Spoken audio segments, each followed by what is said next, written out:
I'm Joanna Terra, and I am the VP of Talent Services here at Magma Talent. I'm here with Chris Mendez, a model in Miami. We're just going to talk a little bit about his life, about how he got in the industry, and hopefully this is going to be entertaining for you guys. Thank you. Chris, tell us a little bit about yourself. Miami born, raised in South Florida.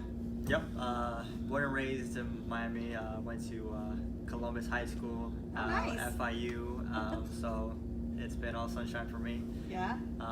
Yeah, love it down here. Love it down here. Love it down here. So how is it that you ended up in I don't know, in this industry, in the talent industry? Tell me about that.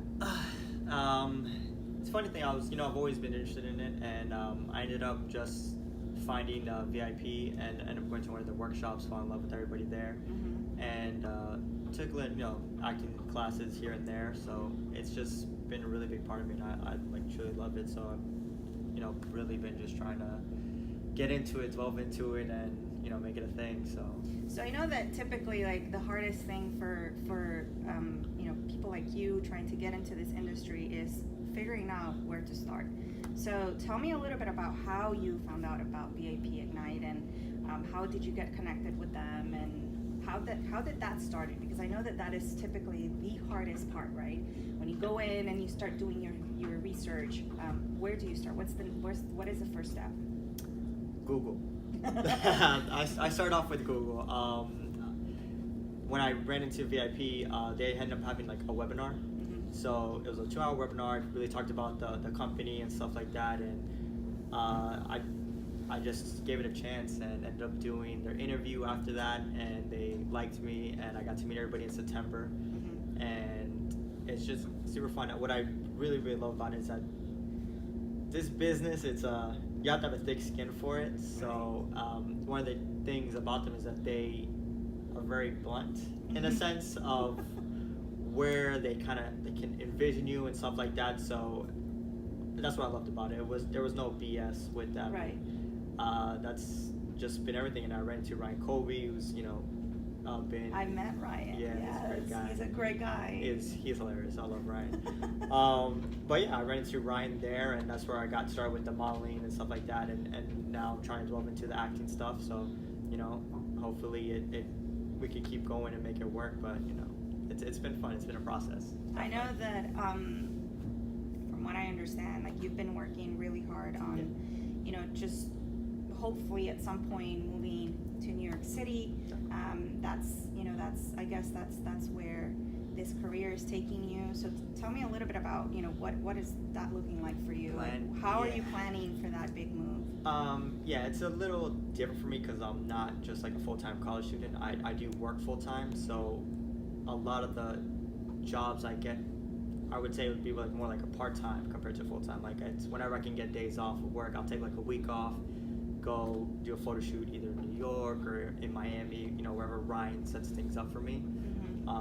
But yeah, the plan eventually is to move to New York to do a full-time, to be around Ryan, to be around the movement of everything going on, and just really make a career out of it. I mean, as of right now, it's been a little bit more part-time than I really would like it to, but everything in life is about money, and it's just expenses and responsibilities. So it's been a process of just how to work it all out and make it work. Right. And I think that it makes sense, right, that you would have to have some balance right now, because this is an industry that you need to have the funds to do this, right? Because if there's a photo shoot somewhere, you have to be able to travel there on your own means. Yeah. It's something, if you're committed to this, if you want to do it the right way, you definitely have to fund yourself through that. So I think that there's a lot of folks that are starting out that have to do a little bit of everything, right? I think there's a little bit of a misconception on how people think the industry is, where they assume that most of the time people are going to pay for you.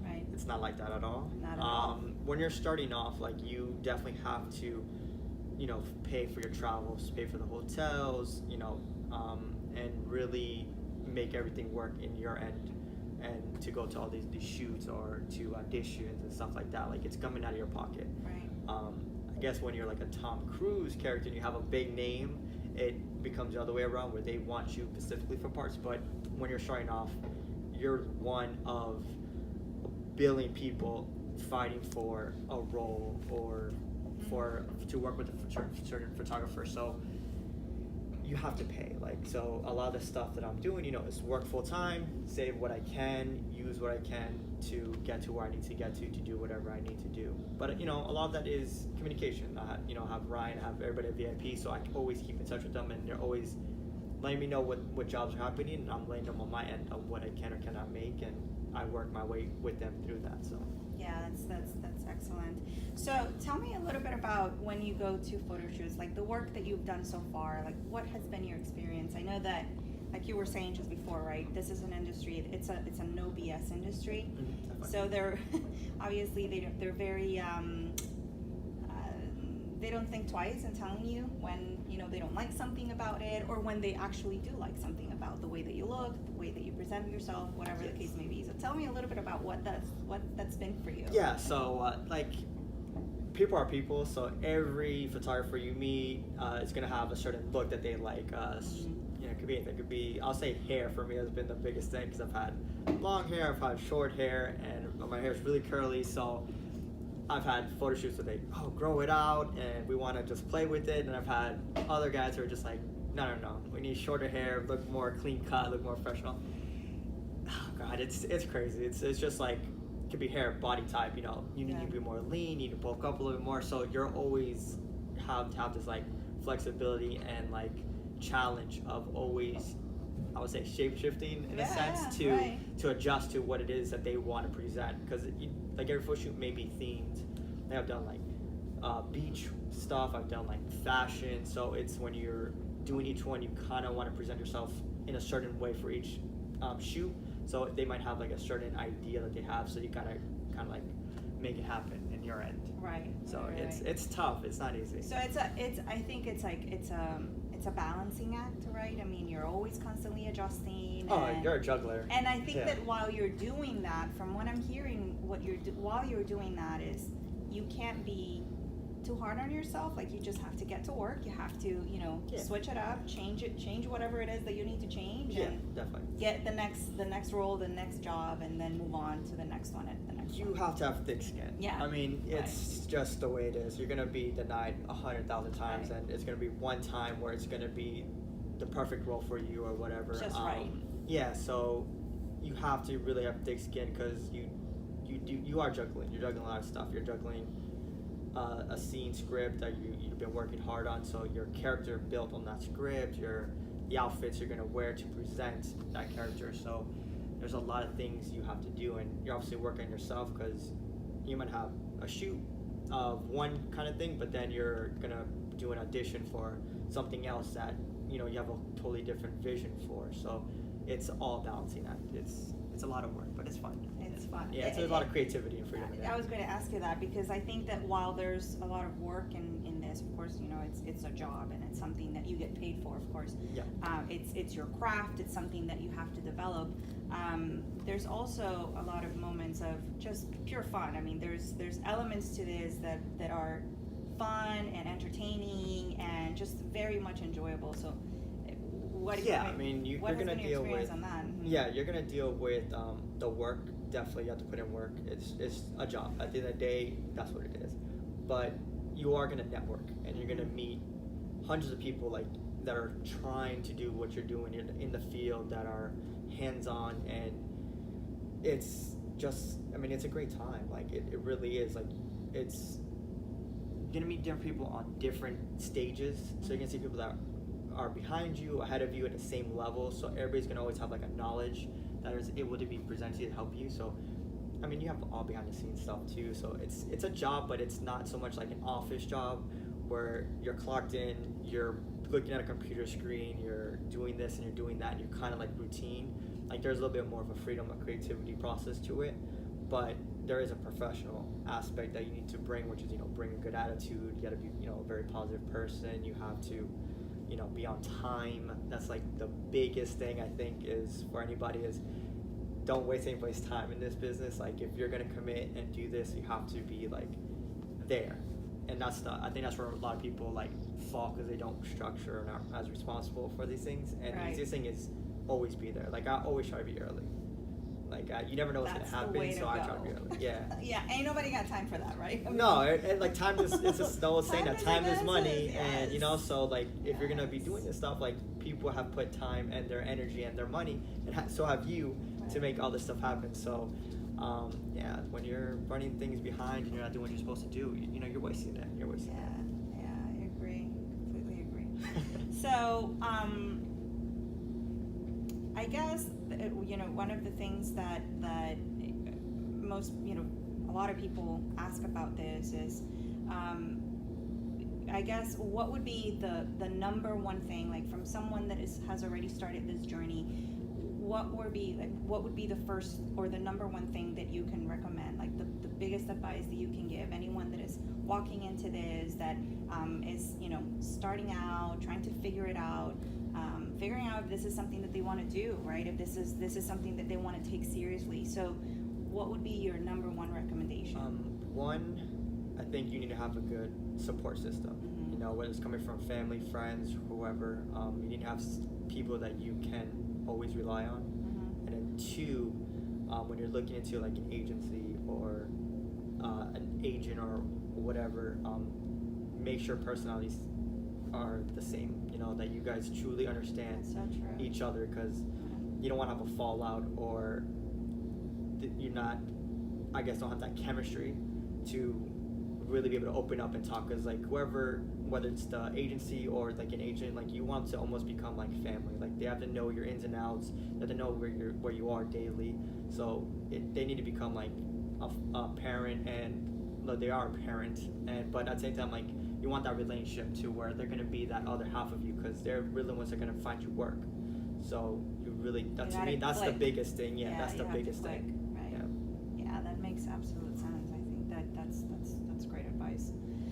So what happens now? I mean, what are you doing right now to get you to New York? Tell me the things that you're actually doing, like physically and purposely every single day, so that you can get there. All right. Well, I would say pretty much what I've been doing is all my paychecks, half my paycheck literally goes to savings. Awesome. The other half goes to the things I need to take care of when I'm down here.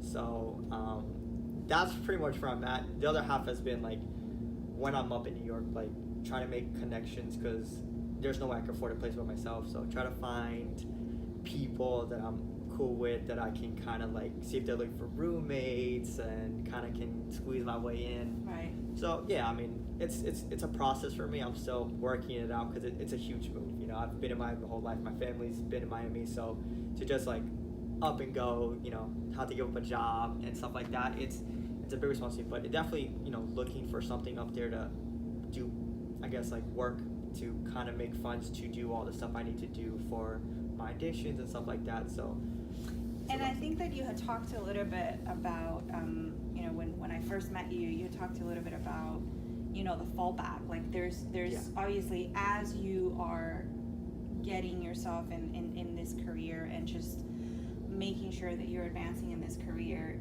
you always have to have something else that you're doing while you're pursuing this. So yeah, what does that look like for you? Because I know you have a full-time job right now, but right.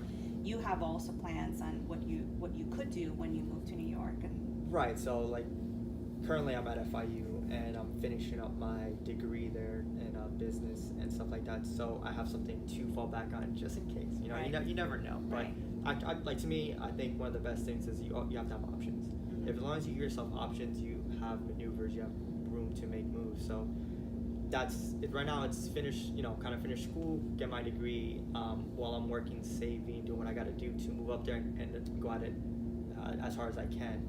And it's, yeah, man, it's rough. It's so rough. It's a rough stuff. But yeah. Yeah, I mean, I'm looking, yeah, you know, growing up stinks, you know, but yeah, I mean, you gotta go up there, you gotta have a plan. I think, you know, everybody thinks that they're just gonna walk through a door and someone's just gonna fall in love with them, and that's not the reality of the situation. So as long as you have some type of funds coming in to do as many auditions as possible, to make the travels that you can do, I think it only helps increase your chances of making it. And that's all I'm working on right now, is to have a backup plan to somewhere make money, to if I have to leave to go to LA to jump on a flight from one day to the next, you know, I have the funds to do that. Right. If I have to take a bus or a train or anything from one day to the next, or 1 minute to the next minute, you know, you can make those trips and you can do that, and you could hit 3-4 auditions in a day. So, you know, New York's a little bit, I heard, easier because you have a good subway and everything's a little bit closer, everything's walking distance. But LA, like, it's like Miami, you know, you're driving everywhere, you're renting hotels, you're buying flights. So you gotta have some type of way of making income. So that's the hard part. So wait, would this be your first time going to New York, or have you been to New York before? I've been to New York before. I've done with Ryan. I've gone and hung out with Ryan and done like a fashion show. I've done photo shoots up there. Okay. But this would be I'm gonna be going there in November. So this is the third time I've actually gone. The first time I went, I was like 14, so it was like, you know, it's a whole different experience. That doesn't count. But yeah, I've gone there, you know, it'll be twice. So I've been up there actually becoming like a working, you know, model actor, whatever. Yeah, and so I guess this time in November when you're there, you really have to hit the city and try to become as familiar as you can with the surroundings, because that's gonna be your second home. Really, yeah, right? I mean, the first time I was there, it was Google Maps was my friends. I had no idea where I was walking around to. I mean, people were nice. I did ask for directions, and people are nice. They were nice in New York with you. I don't know what it is. I think it's a city to city thing. When you know when you're from the city, I think you know how to approach and talk to people. New York, they're definitely like more movement. You got to keep up with the pace. Yeah. But as long as I think you keep that same level of energy with them, they're kind of going, oh, this guy's good. You know, I'll help you out. That's cool. So I've had a good time. I've met a lot of people, and you know, the city itself is so beautiful. So, you know, Miami has its own beauty in it. You have the beach, you have sunshine in the water, but like New York itself is very fashionable. It's a whole different spectrum of creativity and beauty there. So it's true, man. That place never sleeps. So you have to be grinding when you're over there. So it's fun. Well, it sounds to me like you're super excited about this. Like, this is something that, in my opinion, you've been working at, you've been planning. It's a dream trying to be made a reality. So there's awesome. a nice energy to it. So, that's I love awesome. I love that, and I love the fact that, I guess, as you explained, you've been able to meet people that are in that same level with you, that are in that same wavelength, if we can call it, right? Yeah, so you're connecting with the right folks, you have the right agent behind you, and I think that's, you know, for the most part, that makes the difference, right? That makes it or breaks it for someone. I think there's a beauty in struggle. Like, everybody's struggling to make it. So since everybody is literally on equal footing, you know, everybody's very, very helpful in trying to get to that next level, get to the place that they want to get to, because everybody has different goals and stuff like that. So it's been really fun. I mean, everybody's been extremely nice. I think that's the other aspect on why I fall in love with it every single time, because I always meet somebody new and they have a different energy, different vibe about them, they have a different experience. So it's just like, man, like someone who does something you haven't done, you almost like, oh, I want to do that, you know, I want to experience that. So it's just, there's a beauty to it. There's a beauty to it, and it's really fun, and I love it. Like, I am excited about it. It's really a dream I'm really trying to make into reality, and you know, all my energy has been like to make it happen. So there's like an energy that it's like something new, something fresh, and it's just like, oh man, like you just want to get there. You want to taste that forbidden fruit, right? And it's just like, oh, you can't wait to get there. Yeah, that's awesome. Well, thank you so much, Chris. I really appreciate you sitting down with me, talking a little bit about yourself. I know that folks that are going to be watching this video are going to find it very helpful. I find it helpful. I'm learning as you're telling me as well. So thank you for visiting us and being here in our brand new Miami office. Cool. Thanks for having me, guys.